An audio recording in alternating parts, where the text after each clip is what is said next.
Hey everyone, how is everybody doing? Welcome to our new platform, Goldcast, using for the first time. Really good to have everybody here, and welcome to Cold Calling Live. So, I appreciate that some of you might be joining us for the third time. This is the third time we've done it, right, Morgan? Yeah, who's here for the third time? Here for the third. Shout out to people who are for the third time, but this is the third time. It's pretty. It's been fun. It's been fun. We might need to start producing merch for our third time. Right? We'll give it out for free, but if you're a third timer, you're loyal. We're going to start getting some hats. Exactly. But yeah, for anybody that's here for the first time, let me just give you some introductions. So my name is David Bentham. I'm the Director of Sales Development at Cognism. I've been leading teams of door openers, as I call them, for the past 7 years across B2B and B2C businesses.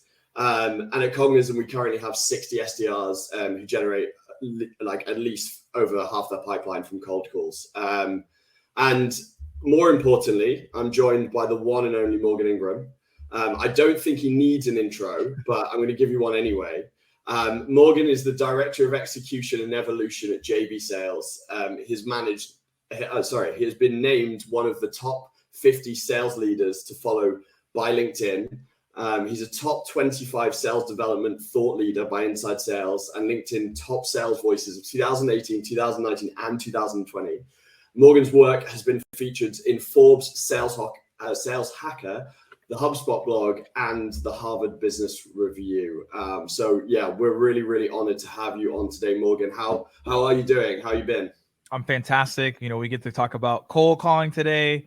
Most people are like, cold calling, what is going on? No, I love talking about this. So I'm excited to dive into some mock cold calls and hopefully everyone learns from this.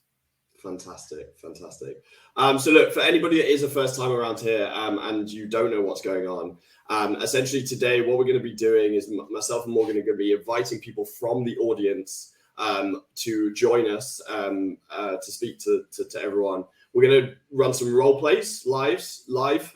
So the idea is our guests can practice their cold calls that they're doing every single day with us. We're going to do our best to role play it back. Obviously, you're going to have to go easy on myself and Morgan because it might not be our total area of expertise. Yeah.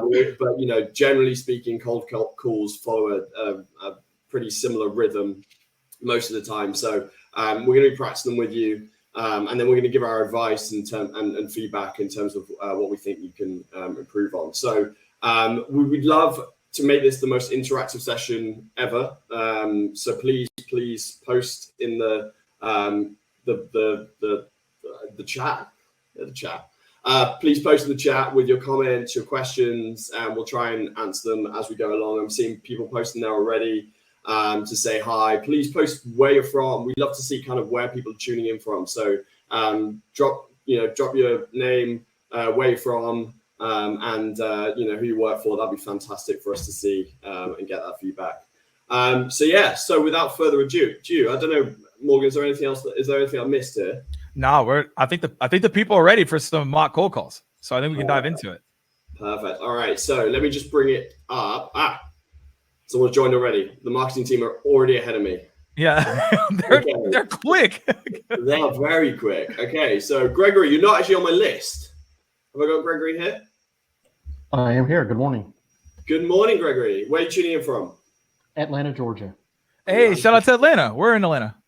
I'm in East Cobb, up in Marietta. East Cobb. Yeah. Cool. So I still live in Atlanta. I'm in West Midtown, but I'm from Norcross. Okay. So I'm very familiar. Excellent. Yeah. We can meet for a drink then. Yeah, we can. If you do this right. I'm just kidding. on the green belt, right? Is the green belt? Is that Atlanta? Beltline. Yeah. Beltline. Yeah. You got it. There you go. I've been a couple of times. All right. Don't leave me out. Okay. So, Gregory, can you let's dive in as quick as possible. But just before we do dive into the call, can you give us a bit of context? So, what's the product you're selling? What's your ICP? So, who you looking to target? Anything else that you think is going to be relevant for us in order to do this cold call? Excellent. Thank you. So my product, I'm a software sales. So I'm selling delivery management systems to any organization that has a fleet of vehicles where they make deliveries. So I'm making quite a few prospecting calls every day. I'm using certain tools such as D&B Hoovers or Zoom Info to be able to find certain verticals. And uh-oh. We don't say that word. Yeah, Though. yeah. It's fine, it's fine. Oh, Okay. okay. Sorry. I use tools to help me prospect. So Awesome. would love some tips and tricks on how to get past the gatekeeper and be able to, get that meeting with the prospect. Okay, awesome. Well, your first tip is you're using the wrong tools, but we'll get onto that at the end. But for now, Morgan, are you happy to pick this one up? Is there any more questions that you've got for Gregory? I have one follow-up question. So you said the gatekeeper. So do you want me to be the gatekeeper or the person you actually want to talk to? I'd like for you to be the gatekeeper because I have some challenges getting past. Okay, I'll be the gatekeeper then. All right. And you can ring the phone whenever you're ready. All right. Ring, ring. Hello? Hi, this is Gregory Taylor with, I'm sorry, should I specify my company name? It's whatever you want to do. It's whatever you want to do. Okay, all right. Yeah, So good morning. My name is Gregory. I'm with Gregory Taylor Industries. I was hoping to speak with Morgan Ingram this morning. Yeah, I don't think Morgan Ingram is in today. Oh, he's not? Okay, because I wanted to connect with him to discuss some of my product portfolio with him because I think we could partner with him and be able to offer some additional services. Do you know when he may be in the office? That's a good question. I've been told to not pass any sales calls right now. So if this is a sales call, I'm sorry. I'm gonna have to let you go here. Oh, no, it's not a sales call. What I was hoping to do was just get some time on his calendar just to have an introductory meeting. I wanted to share with him that I am new in the market, and I believe that we may be able to work together in the very near future. So just an introductory call. Yeah, I can take your information down and I can pass it along. Okay, and here's where I get stuck because I feel like I need to go ahead and provide the information and stop pushing, become that pushy salesperson, and now the gatekeeper will probably say, Morgan, don't call this guy back. Well, that's the path I was about to go down. So let's just stop there. Let's stop there and let's break it down. Let's talk about it. So I would say a couple of things, and obviously, David, you can hop in, and all of you can also chime in the chat as well. So Patrick, you talked about the information here as well.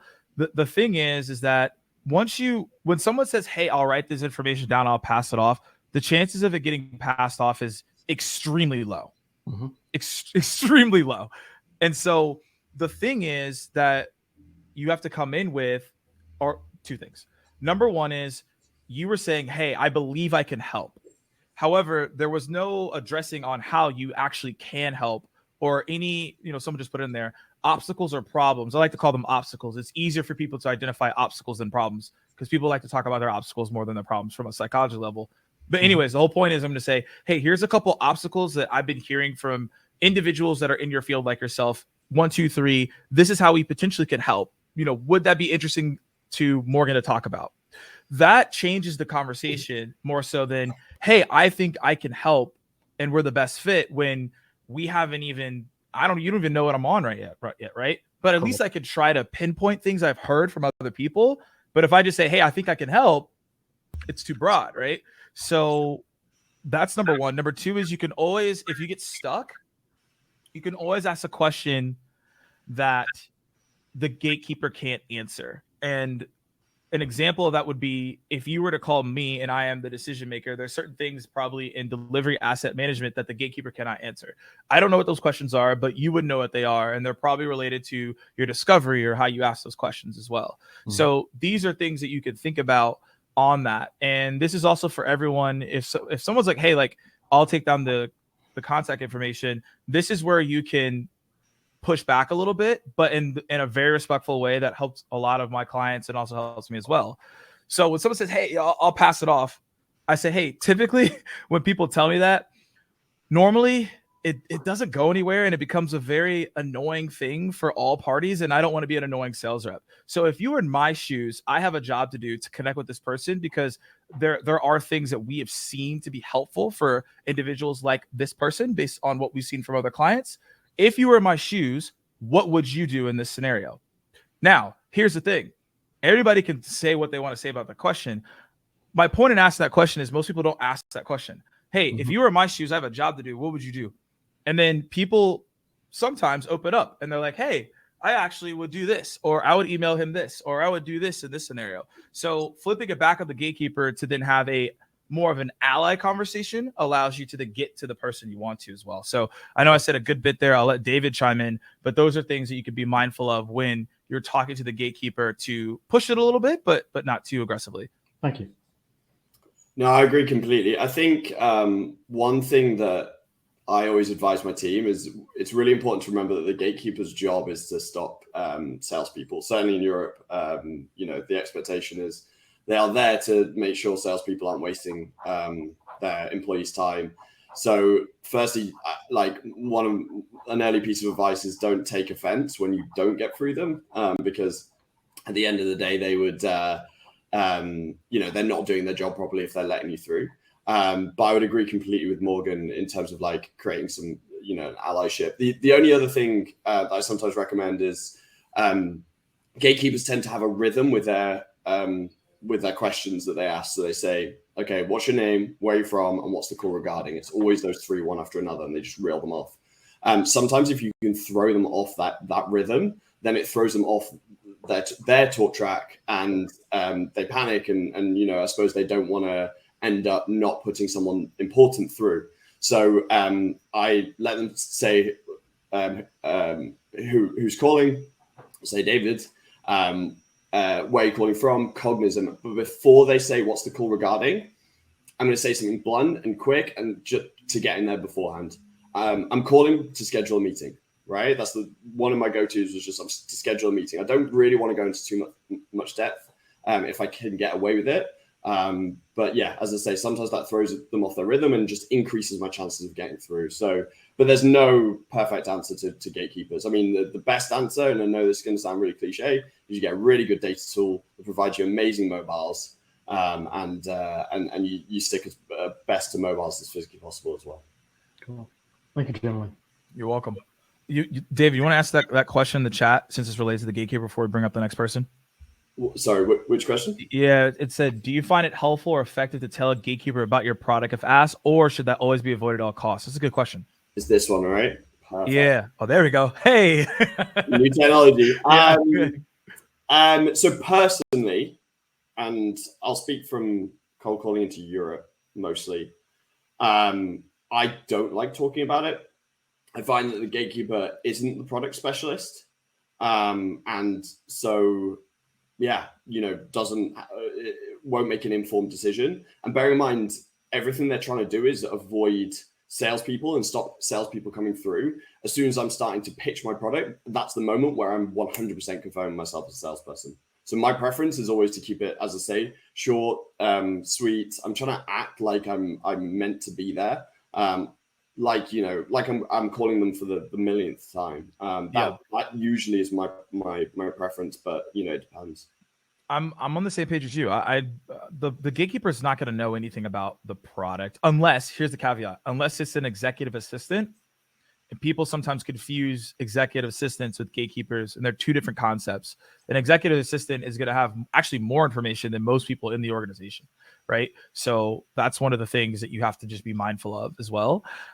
And also in terms of introducing yourself to the gatekeeper, I don't even introduce my name or company, and it's probably going to be different for everybody in each region. So let's just be mindful of what I'm about to say. But I just like saying, can you help me? Because most people like to help. They want to assist. So that way people are more open to hearing me out for whatever I have to say next because they already agree they'll help me. So that's just another way of going about it. But that's a good question. Awesome. Fantastic. I just saw one comment here as well from Jake Baker.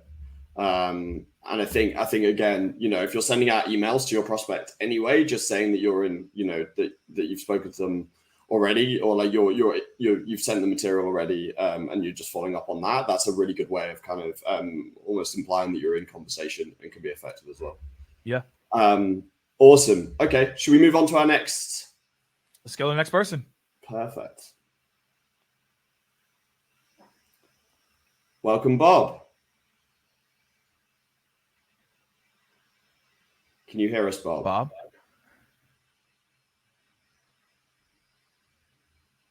Bob. So Morgan, just while we wait for Bob, whenever I come on these webinars, I think one thing that I really struggle with is I have every intention to listen to experts and take on their advice. But the next thing for me is like, how do I apply it post? So we've just given you've just given some loads of great Yeah. on how to get through gatekeepers. But have you got any advice for the audience in terms of like how do I go? What's the best way to go away and apply the advice that has been given today? I would say this for anybody you listen to is always write down 2 to 3 things that really, or take as many notes as you want, but I would say focus on 2 to 3 things that you're actually going to do. So for example, when I talk about introducing myself to the gatekeeper, I say, can you help me? So what I would do is if I just heard that and I was in the audience when I was learning, just starting off learning sales, I'd write that down and then I'd be like, hey, for the next 50 gatekeepers, I'm going to use this technique and I'm going to see if it works for me. To be transparent, sometimes anybody's advice, even including mine, might not work for you. You might be like, yo, that was not good for me. Okay. Like that is completely fine. However, you can't say it doesn't work when you used it once. You can't say it doesn't work when you've never even used it because you don't like it. You have to at least use it based on what you've heard if you like it and say, hey, I'm actually going to do this. So pick something 40, 50 times of trying it out as much as possible, but pick those 2 or 3 things. If you pick too many, you're not going to do them. Love that. Really love that. Okay, I think we're looking for volunteers. Here we go. Awesome. Ross, can you hear us? Sounds like we can. I think we can hear you, Ross. Ross, there. You're going. We can hear you, but you're going in and out. Hello. Here we go. Yeah, can you hear me now? We can. Yeah, I don't know. I just kind of froze up there. Not me, my machine. You're good. You're good. You're here. You made it. Welcome. There's a lot of people here, Ross. I wouldn't be surprised if you've frozen up as well. Ross, thank you for joining us. Can you give us some context into your product, who you're targeting, and then we'll dive straight into the cold call roleplay.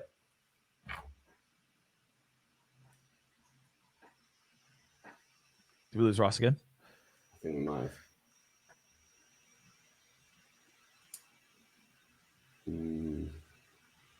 We might have to come back to Ross later. Okay. All right. Let's take some. Oh, straight in. Look at that. God, our marketing team are on it. Shout out Cognism's marketing team. I know. On point.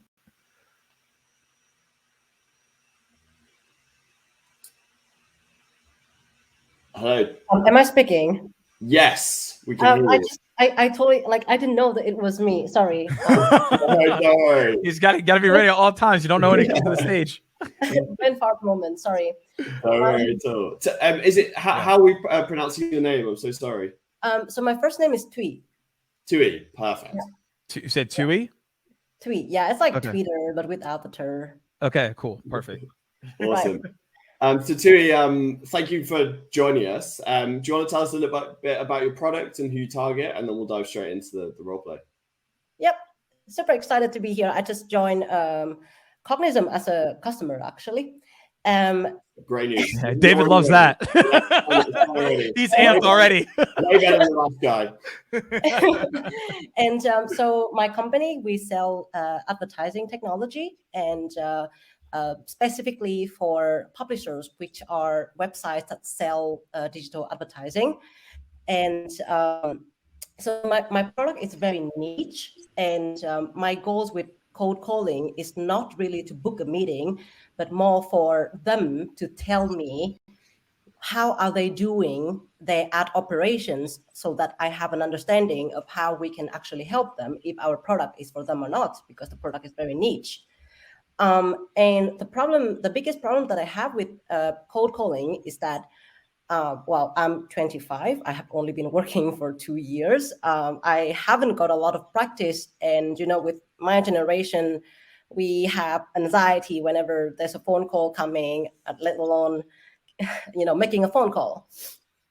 So I have 2 questions. The first thing is that how do I make an introduction of a cold call so that I don't sound like this annoying salesperson who just wants to sell, because my goal is to understand how they are doing their business. And then the second thing is that how do I make it very casual instead of sounding a little bit investigative. That makes sense? For sure. It does. I feel like we would be able to answer these questions even better if you just tried out a mock and have David be the prospect here. And then we'd probably be able to pinpoint certain things because it might be like inflections or things of that nature that might be incorporated here as well. Right. Perfect. Awesome. Tui, just before we do it, just tell me out a little bit more. So within these publishing houses, like who's the what's the job title of the person you tend to be calling? So it varies from head of ad operations to ad tech director to CROs. Okay, great. And what is the most what are you hoping they say in terms of like how they're running their ad operations? That I think for me it's the most beneficial for me if they just tell me what kind of tool they have in their tech stack. Okay, cool. And what's like a common tool in as part of the tech stack that would help you? Because I really don't know much about your area. So I would say Google Ad Manager is one very big player. Google is basically like the monopoly in this market. Right. And then there's also Pubmatic. So Pubmatic is one big player as well. Pubmatic. Okay, yeah. Awesome. Okay, great. Why don't you give me a ring and let's get the show on the road? All right. Ring, ring. Hello, Dave speaking. Hi, David. Okay, I have another brain fart. Can we please do it again? Of course. Let's Run rerun it. Brain fart. Okay. Ring, ring. Hello, Dave speaking. Hi, David. This is Tui from Relevant Digital. I have a few questions about the ad operations at Daily Mail. Do you have a minute? Yeah, I've got a minute. Right. Thank you so much. I just have one question regarding the revenue reporting as well as pre-bid management that you are running at Daily Mail. I noticed that you have quite many SSPs connected to your website. I heard from a lot of people in the industry that having more than 15 SSP could be troublesome to report revenue. How is it for you guys over there? Yeah, I think we'd like to have, or we're running a lot of them right now, as you say, but it's working pretty well. Okay, do you mind me asking what tool are you using for reporting revenue at the moment? So for reporting revenue, I'm hoping that Pubmatic is the right answer to this. Yeah, could be. Okay. Right. So one thing I would like to point out with Pubmatic is that they might charge you extra fee when it comes to adding new SSPs to your setup. So let's say if now you have 11 or 15, but then let's say you decide to add 5 more, you will have to pay extra per each SSP that you add.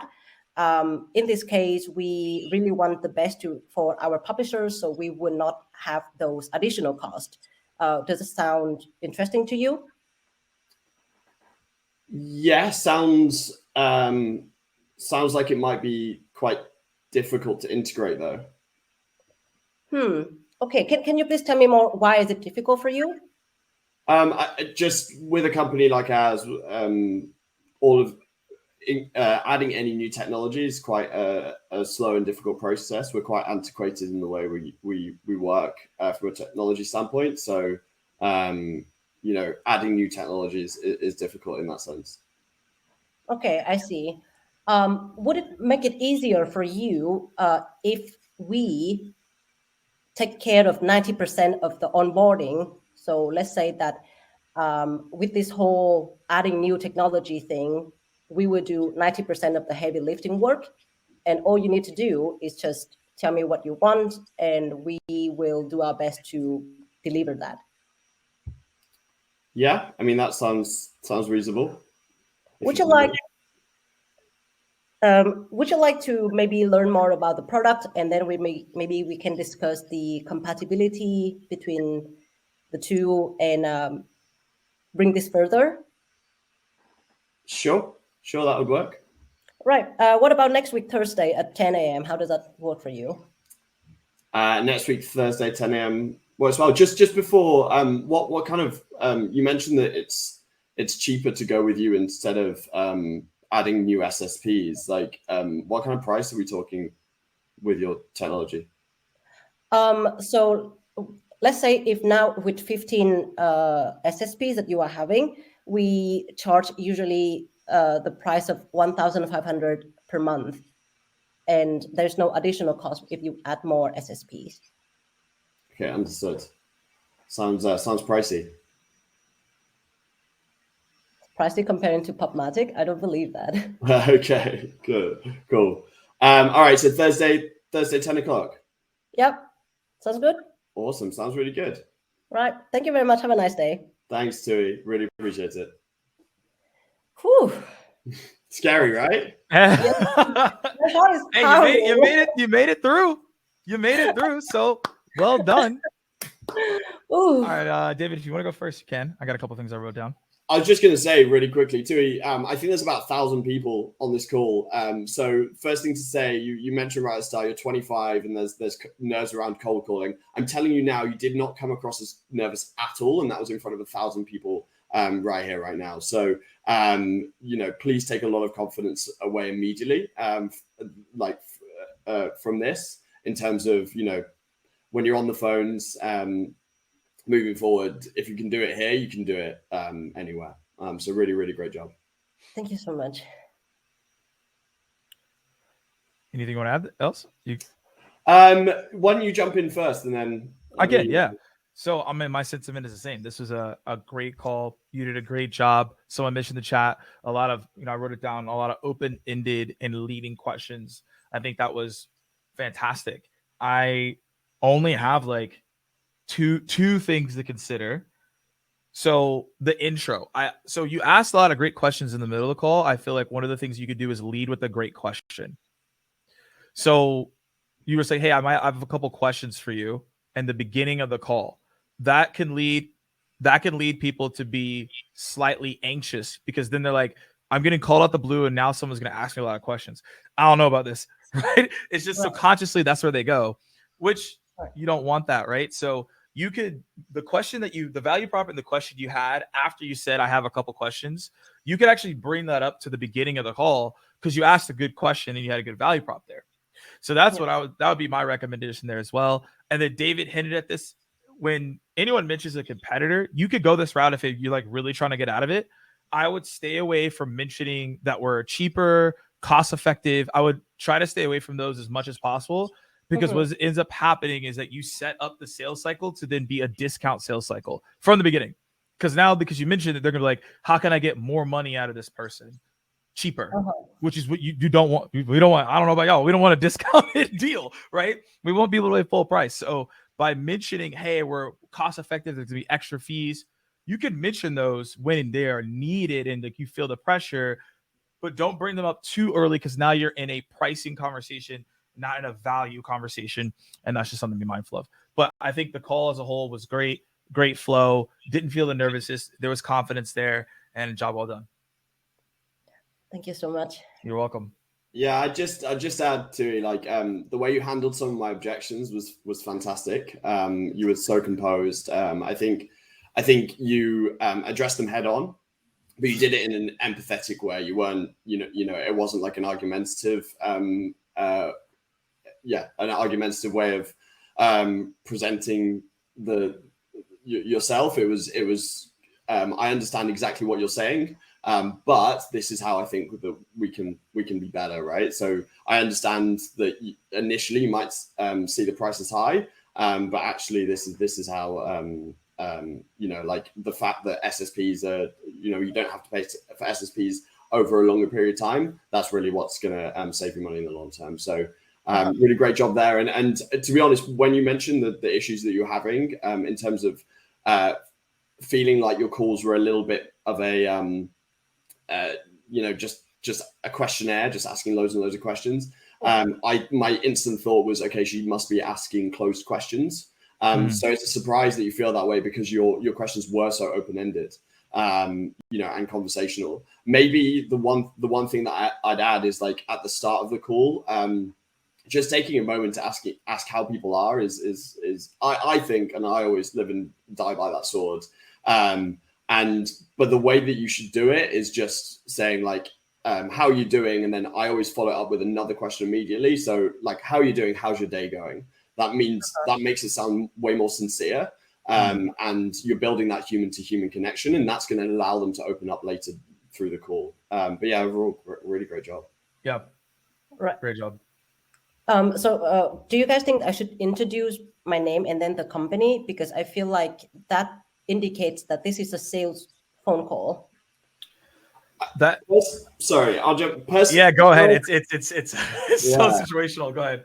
So personally, I think that it's difficult to get information from people when you don't give them any context at all. I think it's not like, you know, if someone called me, or when people call me and they just immediately asking me tons of questions, like, you know, I need some value from them. And whether that be just kind of like a, you know, so what we advise at Cognism is our team we won't explain anything about the product. We'll just say, look, we help sales and marketing teams get in touch with their next best prospect faster than anybody else.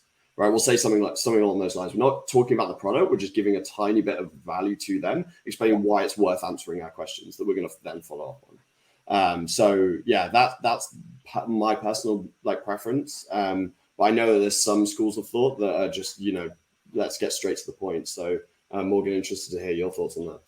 Yeah, so this is very situational because, as we know, the way that you're going to introduce yourself with saying your name and your company might be different here where I'm in the States and like a France or Germany, or like you probably wouldn't be able to do that. So there are people who have introductions and they don't say their company name at all, and they get away with it, right? And there's some people who do the first name and last name and company, and it still works for them. So I say it depends on there's three things: your style, the persona, and the region. Style, persona, and reason are going to be the determining factor on if you want to introduce your company and your name or not in the beginning. Because there's intros that I've heard, I even coach and train on, that don't have your first name, don't have your company name in the beginning. But then once they ask you, like, hey, what do you want? Then you say, hey, I'm so-and-so for this company. Here's the reason for the call.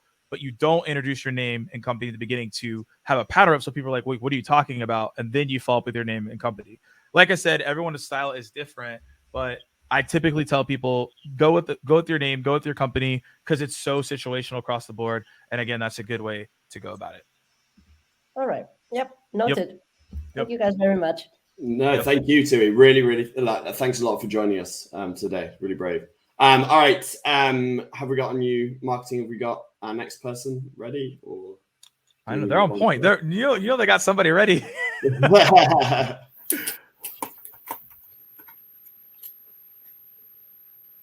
Kieran, can you hear us? You hear that feedback? Yeah, I'm getting that feedback. Yeah, I get the feedback right now. Yeah. Should we try someone else? We might need to, yeah. Yeah. I didn't know whether it was my young ears. No. So I can't see the name because of the... Oh, it's cut off there. Hi, I'm Jörn. Jörn? Yeah, there we go. Hi, Morgan. Hi, Dave. Hi, how are you doing? Good, and yourself? Very well, thank you. Awesome. Super. Thanks for the opportunity. So what we sell is software solutions. Our core client contacts would be heads of HR, or then below them, heads of talent acquisition or heads of talent development, talent management, basically. Okay. And the key idea is for us to be able to sell to them specific solutions to help them either with getting through volume applications or future successes, or any of those typical issues, basically. You said applications. What were the other things that you said? So it would be often for volume screening. So I'm just closing here because the family has just gotten home from school and there's going to be chaos just now. So let me just do this. Okay. So it's often for volume screening and appointments, or then for succession planning or development. And the applications basically is online psychometric assessments, online screening solutions. Perfect. Okay. Super. So maybe we can use a current example where it's a big pharmacy chain here in South Africa that's going through massive acquisition and growth, but they also have big transformation challenges. So where we're just getting stuck is how to get through to the key decision makers there. Okay, super. Who's going to be my guinea pig? I got it. Who do you want me to be? VP of talent, VP of HR? Like it doesn't matter. Yeah. So we're lucky enough to have the mobile number to the head of HR. So if you can be the head of HR, that'll be great. Then I can chat with you around that. Yeah. Cool. And then who are your competitors? So I can. Yeah. So competitors would be let's say the TTS or Everlex or Savile. Any of those. TTS, Everlex, or Savile. Yeah. Okay. Cool. Awesome. All right. Ring, ring, ring, ring. Hello. Who's this? Hi. Is this Morgan speaking? Yeah. This is him. Yeah, Morgan. Hi. You speak to Jorn Danheimer here from SHL. Hope you're doing well. I'm doing awful, Jorn. Oh shucks. Is this a good time for me to call you quickly, just for 2 minutes? Yeah. I mean, I got 2 minutes for you. Okay, super. Thank you, Morgan. Appreciate it. Morgan, just very briefly why I'm calling. I've been studying your pharmacy chain as well as the annual reports from your business, and I could see two really interesting dynamics that you're challenged with. The one being your big volume recruitment that your team is struggling with, and secondly, also the transformation of your C-suite, of your leadership team. And in fact, what intrigued me is that about a good 65% of your leadership team are white males close to retirement. Now, when I saw that, I personally got quite excited because we definitely have a solution that can help you differentiate that and help you solve that problem. And that's what I wanted to meet with you about. Yeah, that's definitely some thorough research, and that is correct. We do have a lot of applications, and we're trying to shift through the madness and trying to figure out how can we continuously elevate our diversity. So yeah, those are things we are working on. Awesome. Now, Morgan, we've had some really great success stories specifically in South Africa around this solution. And what we were planning on doing is meeting with you for an initial 30 minutes to take you through both elements, the volume solution, as well as then the succession planning and transformation solution. So you can have a very quick, good view about, can this work for you? How's this going to work for you? And then we can take it forward from there. Would that work? That sounds interesting. Can I have before I hop on a call, can I have a little bit more information on like how you do that? You said you had a couple case studies. You feel free to share that. Yeah. Or? Of course, absolutely. So if I look at the element around succession and transformation, so some of our local clients here would be from the logistics industry, banking industry, and they've all had similar challenges in that they've had individuals that have worked themselves up the organization. They've are still there.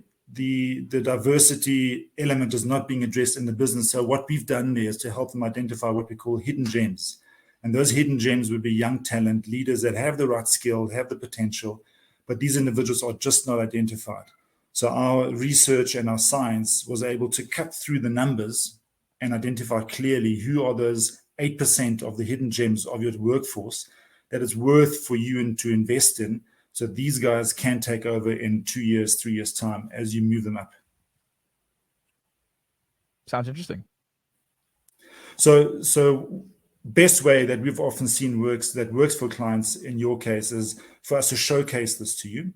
So you can get a real practical feel for the solution, the visualizations, the science, and then from there we can take it forward and start discussing application within your business, volumes and contracts.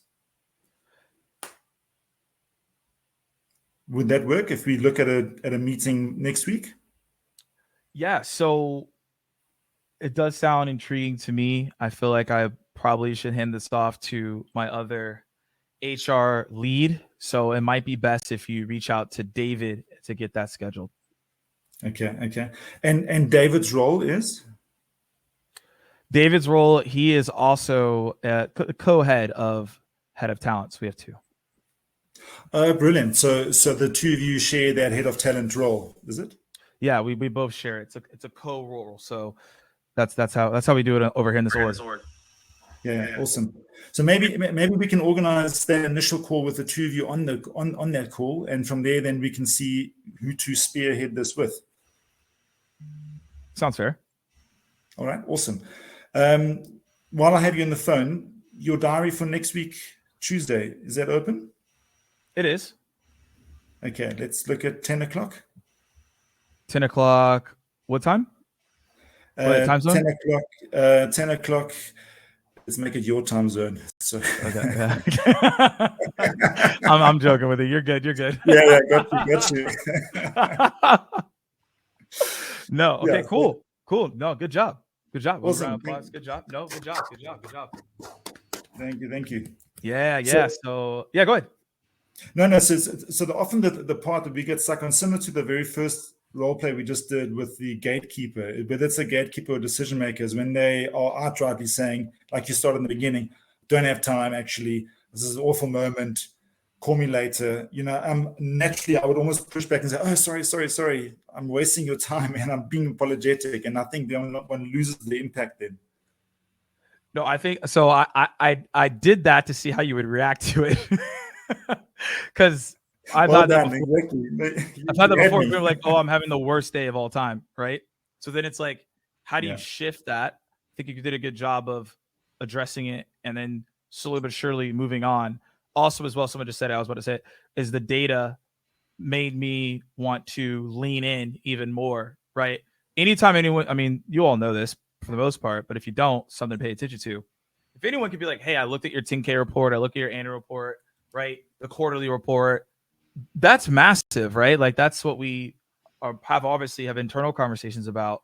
And that's something that I'm going to talk to you about as well. And I think you did a great job of presenting the information and then guiding me along, giving me some case studies. It was very hard for me to be like, I'm not interested, right? It just would have been not made sense, right? And I think the only thing that I have, and you notice I didn't say anything for a while, is when you say a statement, you let it, you hold it. Which, in some scenarios, the pause and just holding that statement is fine. I would just encourage you to add maybe a couple questions to guide me there, because you could say a statement and then you'd be like, "That was a great statement," but prospects sometimes will just not say anything, and then it's like, and you could not say anything and make have the power pause, but you want to be able to guide people so they can't say something that will get them out of the call. That was literally it. I mean, everything else was spot on. What you did. Information was great. Pace, if y'all paid attention to the pace was great on this one. Tone was great on this one. Yeah, I thought it was awesome. So it's me. No, that's a very good point. Thanks for that, Morgan. Appreciate that. Yeah, absolutely.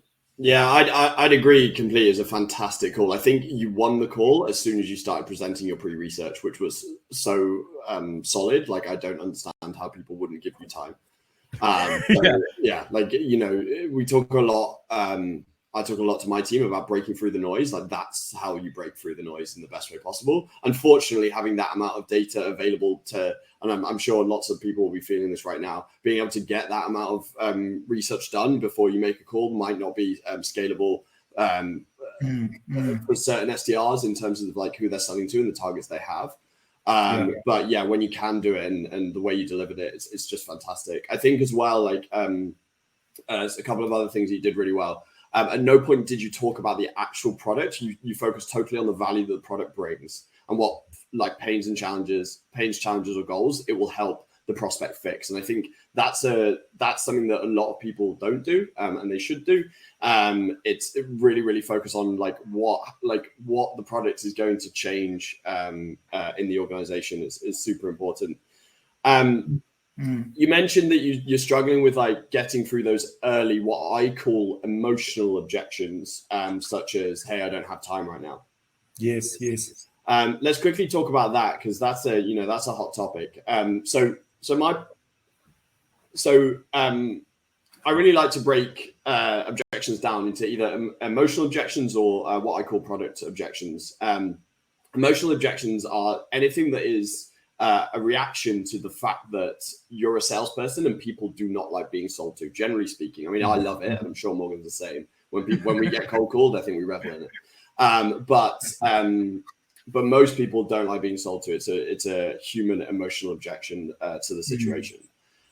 So for me, the key to that is understanding first things first. It's an emotional reaction. And then, or generally speaking, it's actually really important. Generally speaking, it's an emotional reaction. And what I'm personally trying to do is I'm at least once trying to push through that emotional objection, at least to try and turn it into a rational objection. So for example, if someone says, hey, I'm jumping, like, I don't have time right now, I'm jumping into a meeting literally this second. There is a chance that that is that person's reality and they are jumping into a meeting that second, and actually giving them more time is going to help me out, because, and you know, scheduling more time for later is going to help me out. But there's also a chance that they're just saying that to brush me off. And so usually I'll know just based off of trying to push through once and then their reaction. So if someone says, hey, I've only got, like, you know, I'm running into a meeting right now as we speak. My usual reaction is fantastic. This will only take me 10 seconds, right? And then just by doing that, if they do need to go into a meeting, they'll tell me and they'll say, no, seriously, I'm going into a meeting right now, and then I'll back off. But but what I'm hoping for is you know, just by me, you know, being a little bit more pushy or persistent, that actually the people that are just giving me that emotional reaction are going to, you know, are maybe going to just let me, like, hear me out for that bit longer. So yeah, I certainly pushed back once. I don't know, Morgan, what your views are on those kind of things. Yeah, I'm in the same. I have the exact same. Like, I feel like it's also like, it's also like in the situation, you can read how people are reacting to you, right? Because someone could be even like hyper like aggressive, and you're like, this is not gonna go anywhere. I always like to nudge as long as I can, but sometimes again, some people are like very like in your like, whoa, what's going on? So I think to what David's point, that's where I would focus on when you have these scenarios. Gotcha. No, those are both very good points. Thanks very much, gents. I appreciate that. Thank you. Thanks for joining us. Can we do one more? Do we get the time? I think we have. Yeah, 12 minutes is saying on the clock.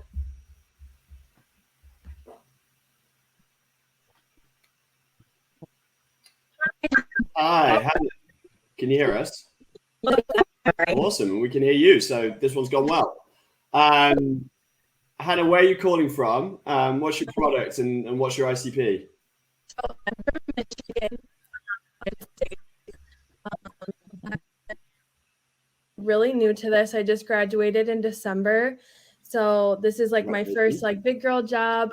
And so cold calling is obviously very new to me. So a lot of these objections and like people just getting me off the phone is like very, very, what's the word? It happens a lot. Okay. So, and I know that you guys were just kind of like talking about the objections and things like that. So I work for a all-in-one social publishing and employee advocacy platform, but it's technically just like a social media platform that we have. So basically what we do is we sell to, you know, B2B companies that that would then use our platform to help them, you know, get more engagement on their posts, their content. And we have a lot of different ways that we can help companies do that to then help them see higher engagement levels, get more lead conversions and things like that through that content. Okay, awesome. So I'm assuming you're targeting social media managers, marketing managers. Yep, marketing. We do communication, managers, marketing, CMOs, social media, content, brand awareness, things like that. Okay, awesome. And what are your main competitors? So we get a lot, obviously, like you were just saying. I'm like running into a meeting right now. Thought you were someone else. I even got that this morning. I get a lot that, I'm not really interested right now, but yet they use like one of our, I guess, competitor type of things that maybe just don't offer as many features as we do. So it's kind of like, you didn't even give me a second to tell you why we might be a better fit. I don't know. So stuff like that. Or we do get a lot of the time, because we have tried reaching out to like VP of sales and things like that.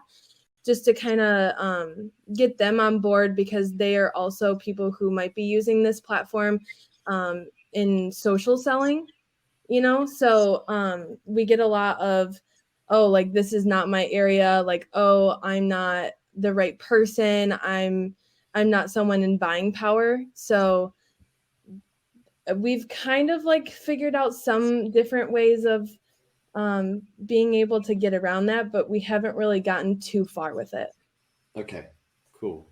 And just really last question, you mentioned there's some competitors of yours out there. What are the names of those competitors? Is there one name? There's like Sprout Social. Sprout. Perfect. That'll do. That'll do. Oh, you're about to get an objection related to Sprout Social. For sure. Okay, awesome. All right then, Hannah, should we jump in? I'm happy to be a prospect. Do you want me to be a marketing manager, or do you want me to be the VP of sales with the LinkedIn presence? Oh goodness. Let's do marketing, just because we do reach out to more of them, and I haven't really gotten far with them either. So let's go with the marketers. Sure. Okay. When you're ready, give us a ring. Okay, bear with me. I'm a little nervous. As am I. Okay, so ring. Hello, Dave speaking. Hi, Dave. This is Hannah calling from Octopost. How are you? I'm not bad. Bit of a cough, I'll be honest, but riding on through. Well, that is no fun at all. Well, I was wondering if you had just 20 seconds for me to let you know why I was calling, and then you could let me know if it makes sense to learn a bit more. Sure. I've literally only got 20 seconds though, because I'm running into a meeting. Perfect. Okay, I'll make it quick. So basically, we help B2B companies manage their entire social strategy. Makes it really easy for your employees to share their corporate's content to their personal social profiles. It just helps our clients leverage to increase the audience of their content. They end up seeing higher engagement and lead conversions from that social content when their employees are sharing. It also integrates with social engagement data like your CRM, Salesforce, if you use it, and marketing automation. So you can see which of your leads and customers are engaging with your corporate profiles and your employees' social shares. So it's essentially social intent data. That's kind of the idea. Is that sound relevant to you at all, or at least a bit interesting? Yeah, I think we're using one of your competitors right now, actually. So we might have this covered. Okay, so perfect. That's kind of why I called. Our current client, Intercom, was also using Sprout Social once, and they found that they could help save hours a week using our all-in-one social publishing and employee advocacy platform. Plus, it, like I said, it benefits from integrating with your CRM and marketing automation tools. Okay. Okay. So what's the we're really price sensitive here. So is there a pricing difference? So basically, I would love to set you up with one of our AEs that would then take a meeting for about 25 minutes, and they can give you a better overview of pricing and things like that. Do you have 25 minutes later this week that we could set up? So my preference at this stage, I think, would be you send me more information about, and about your offering, and then if it's of more interest, then perhaps we pick it up from there. There would be like a couple of people in the decision making process, and I'd like to show them the information you have first. Okay, so I think I did send you an email earlier this week, kind of giving you just a quick little glimpse of things. Would you be open to setting up a meeting for next week, and then you can check over that email, and then if it seems of interest, you can go ahead and confirm the invite, and we can talk more next week? Yeah, I mean, like I say, like my diary's pretty rammed, so I think my preference would be around checking the getting the email first, or looking at the email first and showing my colleagues.